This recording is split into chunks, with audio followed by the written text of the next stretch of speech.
Sa isang kagubatan na napapalibutan ng matataas na bundok, maliwanag ang asul na langit. Mukhang napakaganda at romantiko, nang biglang may isang sinag ng liwanag na dumaan. Lumabas na ang sinag na iyon ay sina Su Chen at Li Wuzhuang. Ginagamit nila ang buong lakas para tumakbo ng mabilis sa kalangitan. Parehong tensyonado ang kanilang mga mukha. Malakas na nagsalita si Li Wuzhuang. Nakalabas na tayo sa lungsod ng Chiyon.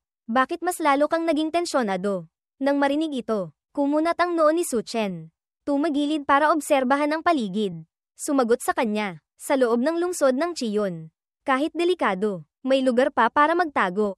Ngayon, kapag nakaharap tayo ng kalaban, kailangan na nating isugal ang lahat. Sabay silang lumipad sa mataas na kalangitan. Sa ibaba ay isang napakalawak na luntiang kagubatan. Biglang dumilim ang langit. Nag-alala si Su Chen hanggang sa pagpawisan ng malamig. Kumunat ang noo niya. Nag-aalala ang mga mata na tumingala para tingnan kung ano ang nangyari. Lumabas na dahil ito sa paglitaw ng isang malaking airship na gawa sa kahoy na lumilipad sa kalangitan. Papalapit ito kina Su Chen at Li Wuzhuang. Tumayo silang dalawa sa tabi. Naghihintay sa susunod na mangyayari. Agad na kumunat ang noo ni Su Chen at nanlisik ang mga mata. Agad niyang binunot ang espadang nakasabit sa baywang at malakas na sumigaw. Hindi naman siguro ganito kamalas. Kung ano ang sinabi, iyon ang nangyari. Gayunpaman, kabaligtaran ng galit na iyon. Tuwang-tuwa si Li Wuzhuang, ngumiti at sumagot, hindi. Iyan ang airship ng ating Chen Yuan sect. Dumating na ang mga taga-sekta para sunduin tayo. Nang marinig ito, nag-alinlangan din si Su Chen. Sinusuri ng mga mata ang kasalukuyang sitwasyon. Nagtanong ulit siya, talaga ba? Naisip niya, talaga bang sinusundo tayo? Pumunta silang dalawa sa harap ng airship. Tumalon sila sa sasakyan. Sa harap nila ay may 3 lalaki nang naghihintay. Na para bang nahulaan na nilang tiyak na darating sina Su Chen at Li Wuzhuang. Sa sandaling ito, ang deacon ng Chen Yuan sect, si Mu Changchun, na may kalmadong ekspresyon ay lumapit. Nagbigay-pugay gamit ang 2 kamay. Kasunod niya ang 2 pang tao.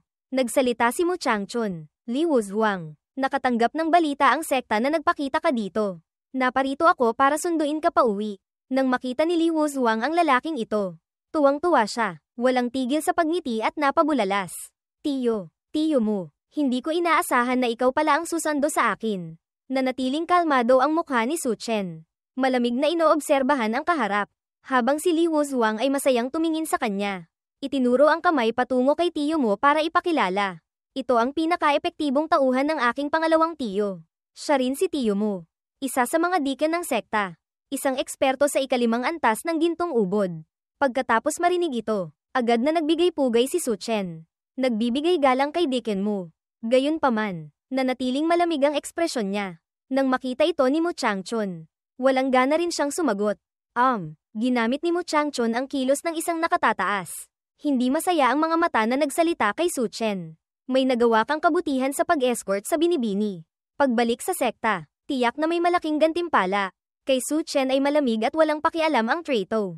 Ngunit paglingon kay Li Wuzhuang, agad na nagbago ng kilos si Mu Changchun. Ngumiti ng napakatamis at sinabi sa kanya, Binibini, sumakay ka na sa airship at bumalik na tayo. Ngumiti rin ng matamis si Li Wuzhuang bilang sagot sa kanya. Pinangunahan niya sina Li Wuzhuang at Su Chen papunta sa isang marangyang silid. Pagkatapos noon, ginamit ni Mu Changchun ang seryoso at malamig na tono para sabihin kay Su Chen. Ang iyong katayuan ay walang karapatang pumasok sa itaas na silid. Pwede ka lang magpahinga sa silid kasama ng ibang mga disipulo. Naguluhan si Su Chen ngunit tinanggap ang pag-aayos niya. Ngunit hindi inaasahan na kumunat ang noo ni Li Wuzhuang.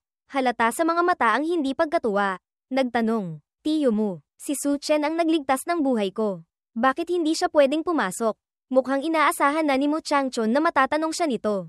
Kalmadong lumingon at sumagot, ito ang patakaran. Sana maintindihan mo, binibini. Nang makita ang malungkot at naguguluhang mukha ni Li Wuzhuang na nakatingin sa kanya.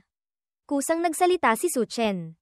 Ayos lang, sasama na lang ako sa ibang mga disipulo. Bukod dito, pinaalalahanan niya, ang lason sa katawan mo ay kakakales lang. Mahina pa rin ang katawan mo. Hindi ka dapat kumain ng kung ano-ano. Nang marinig ito ni Li Wuzhuang, natigilan siyang nakatingin kay Su Chen. Sa huli ay tumango siya. Pumayag, alam ko na, kung gayon, magpahinga ka na muna. Pagdating sa sekta, hahanapin kita ulit. Naunang naglakad si Su Chen. Kasama ang 2 pang lalaki. Patungo sa lugar ng pahinga. Biglang nagulat si Su Chen. Parang may napansin. Lumabas na may balak pumatay ang dalawang kasama niya. Pareho nilang binunot ang espada at humataw patungo kay Su Chen. Ngunit gamit ang mabilis na kilos, napaganya niya agad ang kritikal na bilis ng siyam, 9x, na beses. Kaya nakaiwas siya sa pamamagitan ng isang pag-ikot. Kumunat ang noo niya. Malamig na sinabi sa dalawa. Talagang saludo ako sa inyo. Simpleng paghahatid lang ng isang tao. Hanggang dito ba naman makakatagpo pa rin ako ng traidor sa sekta? Ang dalawa sa kabilang panig ay nagulat dahil natumbok niya. Natigilan sila. Ngayong alam na nilang nabuking na sila. Pinagtawanan nila si Su Chen. Hinamak siya ng lalaking may maikling buhok. Ano naman kung alam mo? Isa ka lang basurang nasa ikatlong antas ng pagtatatag ng pundasyon. Kasing dali lang kitang patayin tulad ng pagpatay ng langgam. Nang marinig ito, nahulaan na ni Su Chen ang ilang bahagi ng kanilang plano. Nag-isip siya. Nakasandal ang kamay sa baba. Inaanalisa ang problema. Sinabi niya, tama ba? Pag-isipan ko nga, sino kaya ang nasa likod ninyo? Si Mu Changchun ay hindi sapat ang bigat. Mukhang ang pangalawang tiyo ni Li Wuzhuang. Nagalit dahil sa talino ni Su Chen. Sumugod ang dalawa. Ang lalaking may mahabang buhok ay tumakbo na may hawak na espada at sinabi. Mabilis ang batang ito. Sabay tayong sumugod. Narinig ito ng lalaking may maikling buhok at sumagot din. Mamaya, puputulin ko ang dila niya. Pagkasabi nito, agad silang sumugod kay Su Chen. Binunot ni Su Chen ang espada. Tahimik na tumayo habang pinagmamasdan ang dalawang puno ng masamang hangarin na papalapit at sinabi. Sige, puno ng galit at masamang hangarin ang mga mata ni Su Chen. Iwinasiwas niya ang espada. Naglabas ng nakakatakot na lakas ang buong katawan at nagsalita. Kung gayon, ihahatid ko na kayo sa kabilang buhay. Na-activate ni Su Chen ang kritikal na lakas ng 15x na beses. Hawak ang espada at mabilis na dumaan sa dalawa. Isang espada na may kahanga-hangang lakas ang agad na tumalo sa kanila. Sa mukha sila ng dugo na may mga matang hindi makapaniwala. Bago sila bumagsak, nakapagsabi pa sila, hindi, imposible. Umalis si Su Chen doon. Sa likuran ay ang dalawang nakahandusay sa lupa. Malamig ang mukha niya habang bumubulong sa sarili. Kailangang mabilis na tapusin ang iba pa. Sana kayanin ni Li Wuzhuang na mag-delay ng mas matagal. Kasabay nito, na-activate niya ang kritikal na ani ng dalawang, 2x, na beses. Sa ibang silid, may 4 na taong nagtitipon. Masaya silang nag-uusap at nagtatawanan. Nagtanong ang isa, bakit hindi pa bumabalik ang dalawang iyon? Sumagot ng mapanlait ang isang nakasandal sa pader sa likod. Ang pagtapos sa isang basurang nasa ikatlong antas ng pagtatatag ng pundasyon. Kailangan pa ba ng ganoon katagal na oras? Tumawa ang lalaking may mahabang buhok at sinabi, baka gusto lang maglaro sandali. Tutal mahilig pahirapan ng dahan-dahan ng dalawang iyon ang iba. Pagkasabi nito, isang espada ang tumagos sa katawan niya. Natigilan siyang lumingon at nakita si Su Chen na sumasaksak sa kanya. Ginawa niya ang aksyon ng 7x, na beses na mas mabilis kaya napakabilis. Nataranta at natakot ang tatlong natira. Napabulalas ang nasa likod. Nabigo ang dalawang iyon. Itinuro ng lalaking may maikling buhok na pinakamalapit si Su Chen. Nalilito. Buhay ka pa. Inihagis ni Su Chen ang lalaking may mahabang buhok sa lupa. Malamig na ngumiti at iwinasiwas ang espada patungo sa kanila. Sinabi niya, nagulat kayo. Tama, malapit na kayong makasama ulit sila. Yumuko si Su Chen. Naghanda para tumakbo. Mabangis ang mukha. Itinaas ang espada at sinabi ang huling salita sa tatlo. Sa oras na iyon, magsaya kayo sa pakikipag-usap sa ibaba. Ginamit niya ang kritikal na lakas ng 15x na beses. Lumipad sa isang direksyon at tinaga ang tatlong natira. Isang tama lang. Patay silang lahat. Na-activate ang kritikal na ani ng dalawang, 2x, na beses. Ngunit hindi pa rin ito nakapagpasaya kay Su Chen. May malamig na ekspresyon. Napabulalas siya. Medyo mababa pa rin ang rate ng kritikal na ani. Umalis siya sa silid. Habang naglalakad ay sinabi, sana ang mga natitira pa ay makapag-activate ng mas mataas na rate. Sa ibang silid na maliwanag ang mga ilaw. Si Mu Changchun na may masayang ngiti ay nagsasalin ng tsaa para kay Li Wuzhuang na nakaupo sa tapat habang nagsasalita. Huwag mong sisihin si tiyo mo sa pagiging makulit. Tutal ikaw ay apo ng dakilang elder. Marangal ang iyong katayuan. Paano ka pwedeng hayaang makasama sa iisang silid ang isang ordinaryong disipulo? Medyo malungkot ang mukha ni Li Wuzhuang. Pilit na ngumiti at sumagot. Naiintindihan ko po ang ibig ninyong sabihin. Tiyo mo. Itinulak ni Mu Changchun ang tasa ng tsaa patungo kay Li Wuzhuang at inalok siya. Ito ang pinakamataas na kalidad na rejuvenating tea. Kayang alisin ang kahinaan ng katawan mo.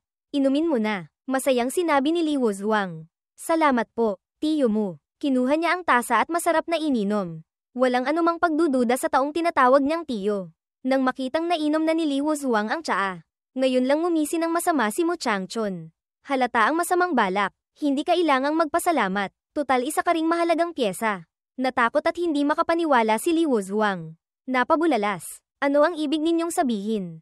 Pagkasabi nito, bumagsak siya sa mesa. Mahina ang hininga. Napagtanto na may problema sa tsaa. Nilagyan mo ng lason. Mayabang na tumawa ng malakas si Mu Changchun. Masaya, sinabi ang nasa isip niya. Haha, ngayon mo lang nalaman. Huli na, mahal kong pamangkin. Hindi ko inaasahan na makakatakas ka pala sa pagtugis ng Duanlong sect. Nagdulot ka sa amin ng maraming problema. Mapatla ang mukha ni Li Wuzhuang.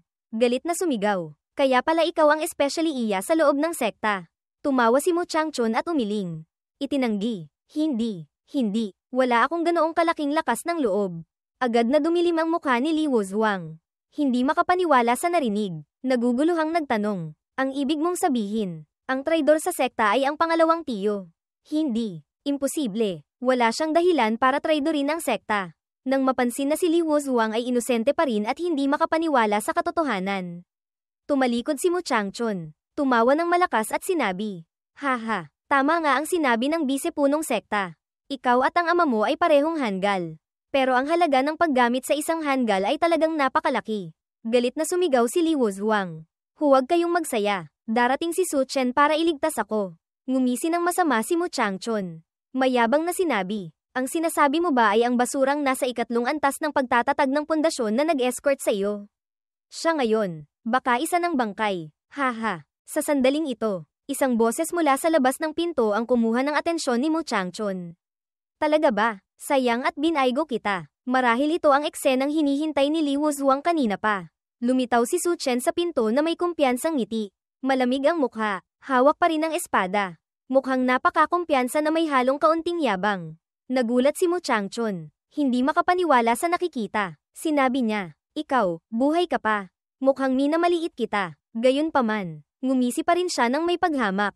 Isang nasa ikatlong antas ng pagtatatag ng pundasyon. Anong klaseng kakayahan ang meron ka? Isa ka lang langgam. Ngunit pagkasabi nito, natigilan siya. Nanlaki ang mga mata nang marinig si Li Wuzhuang na tinamaan na ng lason na nagsalita. Kung gayon, idagdag mo ako. Natarante siya. Puno ng pawis ang mukha. Lumingon na hindi maintindihan at malakas na sumigaw. Hindi ba tinamaan ka na ng lason? Hindi kaya nagkukunwari ka lang. Imposible. Malinaw na ininom mo ang rejuvenating soup. Lumapit si Li Wuzhuang sa tabi ni Su Chen. Nagtinginan silang dalawa at ngumiti.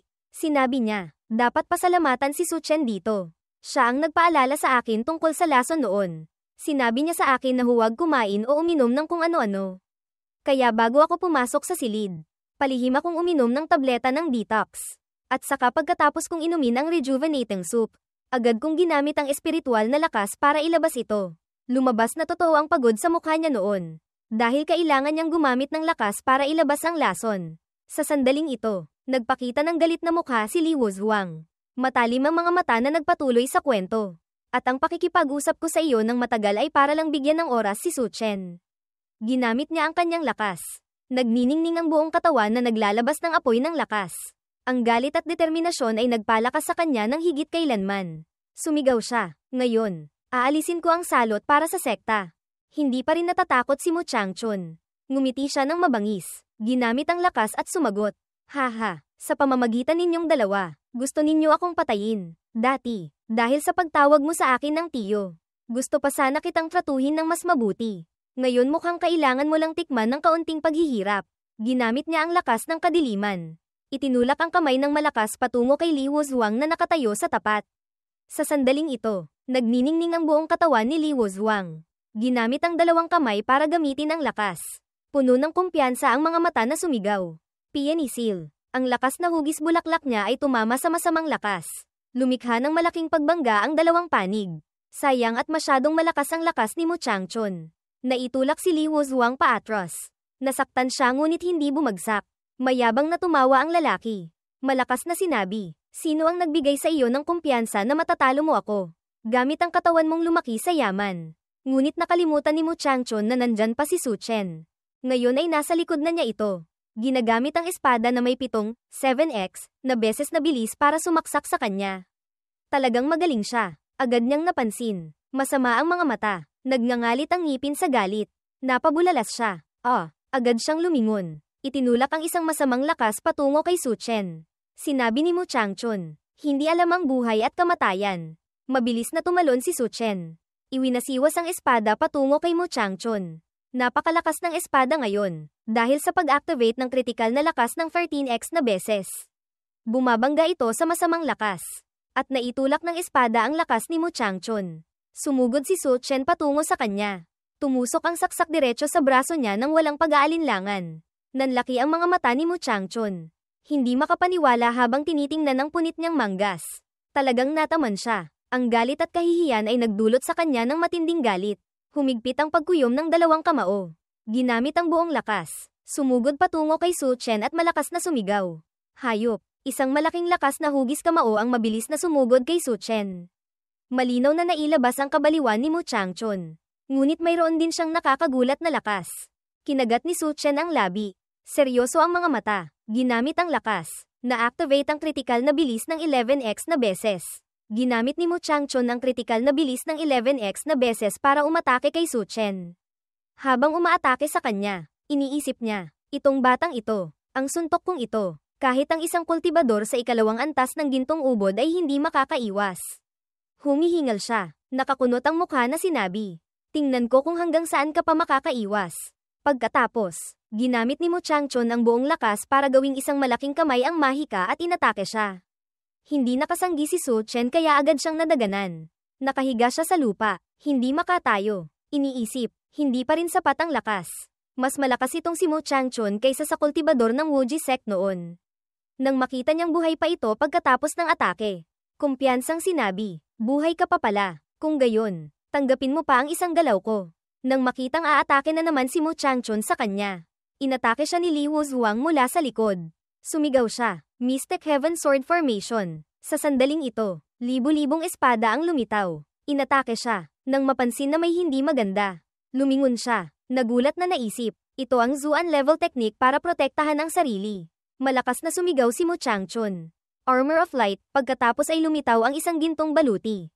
Agad siyang pinrotektahan. Sa sandaling ito, dumilim ang mukha niya. Pagkatapos ay kumunat ang noo at malakas na sumigaw. May libo-libo pang espada ang sumugod para atakihin siya. Ang atake na parehong biglaan at malakas ay hindi niya nakayang sanggahin. Hindi rin nakayanan ng gintong baluti ang atake niya at nagsimulang mabasag. Ang unang basag ay lumitaw sa balikat. Pagkatapos ay nagsimula ring magkabitak-bitak at maduraj ang katawan.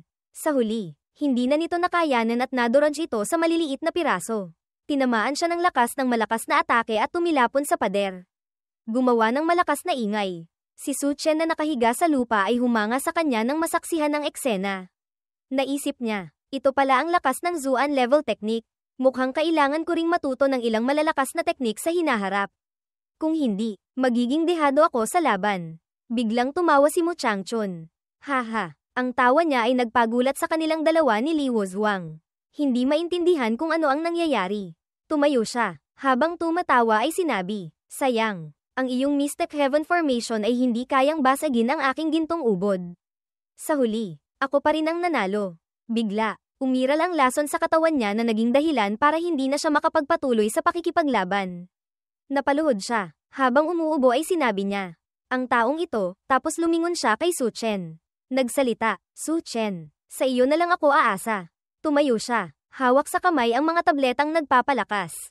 Ngumisi at sinabi, walang problema. Pagkatapos ay isinubo niya lahat ng tableta. Biglang tumaas ng nakakagulat ang lakas ni Su Chen.